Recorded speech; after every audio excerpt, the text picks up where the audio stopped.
Lenny Ng'ang'a is the East Africa CEO of the Saraken Marketing Group that operates in 6 countries across Greater East Africa.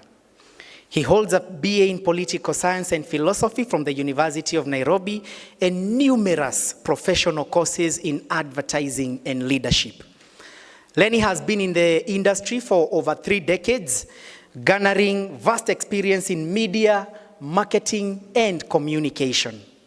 His career started off at Ogilvy and Mather, and then joined McCann Erickson to head the media operations for a key client across 39 countries in Africa.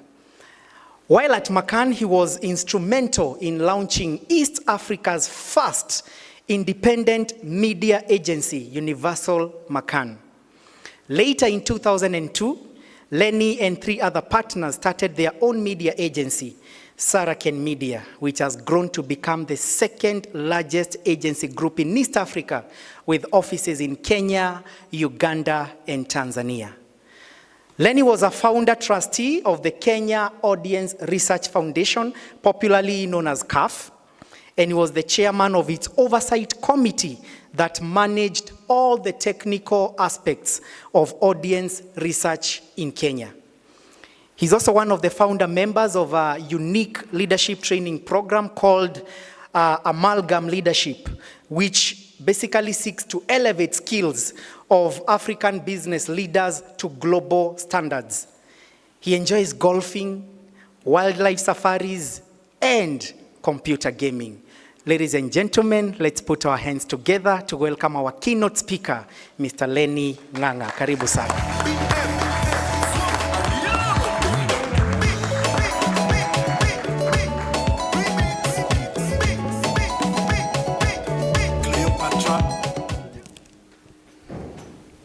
Thank you very much, MC.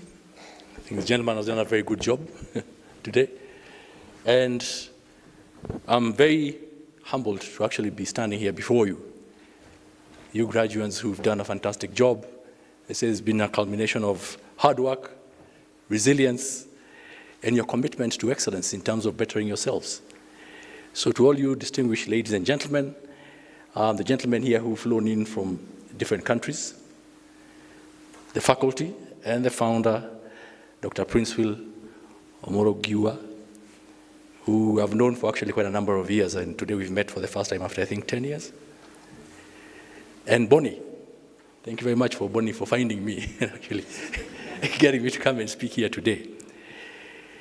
And to the parents, guardians, and family, you must be very proud of these graduates here who are looking resplendent today, and I can see the relief and the feeling of achievement on their faces today. So congratulations to you all. So, as a lot of speakers have said here before, this is the beginning of a journey. It is not the end.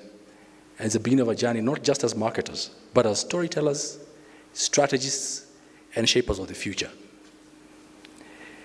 Now, I have seen the power of marketing. I have been involved in running marketing campaigns, as you heard, from Mauritius to Dakar, Senegal, from Addis Ababa all the way to South Africa. And marketing is not just about selling products. It's about solving problems. It's about understanding people, people's needs, their fears, their aspirations, and connecting them with solutions that matter. In Kenya, in Africa, and across the world, marketing is actually the engine that drives innovation. Marketers are the ones who actually come up with insights into the customers and see what their needs are, what their evolving needs are. Without people in marketing doing all this research and focusing on the customer, we wouldn't have products like the iPhone, who are the first people to actually introduce the smart screen. I mean, the smartphone and the touch screen. So marketing is crucial. It drives entrepreneurship and also drives economic growth. One statistic I just saw is that in the US, marketing indirectly accounts for something like $4.7 trillion of sales activity. That is huge. So marketing is the voice of the customer in the boardroom. It is a bridge between value and vision, companies' visions and realizing that value. So you're not just marketers, you are shapers of perception, you are builders of trust, and you are creators of meaning. Now, through my experience in those 3 decades of advertising and marketing, which started in an era called BE. BE stands for before email. So there's 6 pillars that I think will do you well and make you very successful in this journey. The first one, build brands that endure. If I was to ask you all here today what your favorite brands are, how many of those brands would actually be Kenyan brands or African brands? How many? I think we as a continent have had a failure in that respect. We are not building brands that endure. In fact, I was just talking to a gentleman who works for financial markets in Europe, an African, and he told me something very interesting, and that really hit me hard. The most valuable thing the family of Adidas own. Adidas. You know what the most valuable thing is that they own? The 3 stripes.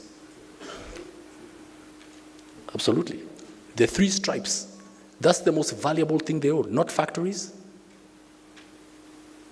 not shops. That brand, when you see those 3 stripes, you know exactly what that means. So we have to start building brands that endure. And brands that endure and fantastic brands are not just built on campaigns. They live in the hearts of people. So we have to get into people's hearts. So they're built on truth, consistency, and purpose. Whether you're working for a multinational or a local startup, ask yourself, what does this brand stand for? What legacy will it leave? Another example of great consistency in brand building is the brand Guinness. Guinness, even today, is the #1 beer in Kenya. It's overtaken Tusker. Tusker used to be the #1 beer here. It's actually the #1 beer, I think, across most African countries. But you think about it, Guinness has been extremely consistent in their marketing, what they stand for, what they communicate. I was lucky enough to work on a campaign that some of the parents here might relate to it, and maybe some of the faculty. It's a campaign called Michael Power. Guinness produced a series of mini movies. And as I say, this was BE. I used to get faxes from TV stations in countries like Benin, asking if they can continue running the campaign. There have been the ads, which were like mini movies, as content, and it ran for 2 years for free. That is the power of consistent and great marketing, where you know what the brand is supposed to stand for and what you want to connect with people about. So, build brands that endure. Second, I think Mr. Chepkemei referred to that, be a relentless team player. Marketing is a team sport. You will work with creatives. In today's world as well, you'll work with analysts, that's data analysts. You work with media planners, you work with salespeople, you work with technical teams, people like in IT. And sometimes, and they're also quite valuable, skeptics, people who don't believe in what you're trying to do. But they're the ones who actually ask some of the hard questions that we need to answer. So you learn to listen and learn to lead with collaboration. Because no great campaign was ever built in isolation. The third pillar, fall in love with research and data. And you are very lucky in today's world because things have really changed. When I started out, a research project would take at least 3 to 6 months to execute. Today, you can get feedback in 24 hours. Fall in love with research and data. So data is not just the numbers, it's the insight. It is the clarity it gives you. It gives you power to connect with your customer. So the best marketers are not just creative, they are curious. And testament to the fact that you're curious is that you're here and you've done these courses. So you test assumptions and use data to make decisions that move the needle. It's been said that in the last 5 years, we've created more data than we've been creating from the dawn of man. So there's a lot of data available. It's about how you use it to make sense of marketing and how you better connect with your customers and your audiences.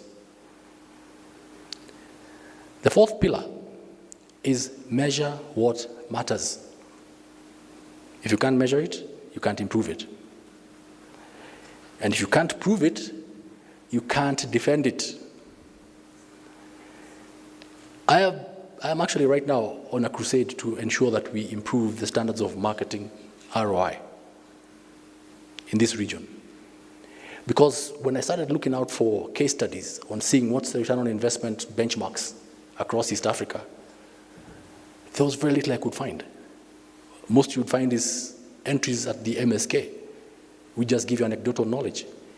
If you look at the World Advertising Research Council work, they have case studies, Europe, Australia, Asia, Africa, very little. So we as marketers now need to start measuring what matters and start documenting this and sharing some of these best practices. That's the only way we all grow and we earn our place at the table when we get to the executive levels. So return on investment, customer lifetime value, brand equity, these are all things that you've learned. But in practice, there are not very many corporations that measure this. And I said before, maybe the cost was prohibitive, but today you have low-cost, speedy solutions to actually measure this. Number 5, elevate the respect for marketing. And this comes now, flows again from the part I said, measure what matters. Strangely enough, when I started out, marketing was highly respected, but I've seen that respect wane quite a bit. Marketing directors actually used to people who sit on the executive committees of most corporations. I've seen that wane, and it's fact that things have changed. Majority of companies are led by financial people. And if we are not able to prove the financial gains that come from marketing and look at it as marketing investment, not marketing spend. I've been in very many boardrooms where I've had people, the finance guys say, these marketing people just spend our money. But if we're able to measure and show the impact of marketing, and not just the short term, because too many times we focus on the short term, the long-term impact of it. Because I did an analysis and looked at the world's most valuable brands. The world's most valuable brand right now is Apple. I looked at the brand value of Apple and the value of their total physical assets. The total physical assets of Apple only account for 37% of the brand value. 37%. And even in Kenya now, there's a company called Brand Finance that's actually measuring the value of brands that have been built. So these are things that I think that you're lucky you have now, and you're able to tap into to start seeing and measuring the impact of marketing. So you are the generation that will change that. Show the world that marketing is a strategic imperative that actually drives growth and businesses. And it also builds nations. And the third part I'd like to say is just a call to purpose. As you step into this world, as you move on from this graduation, let's start a movement to tell better stories. People love stories. We as Africans, even the way we talk is different. Africans talk with sound effects. He fell poo. He went whee. Let's tap into our storytelling capabilities. When you tell great stories, people listen and people remember. So tell better stories, build better brands, use data with integrity, and market with purpose. So Kenya needs you to step up and elevate the marketing profession. We need marketers who are bold, ethical, and visionary.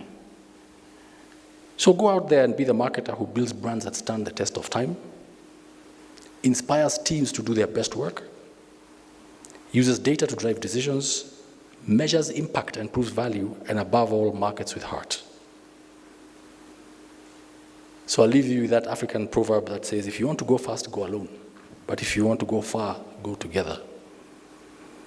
So class of 2024, go together and make marketing better. Thank you.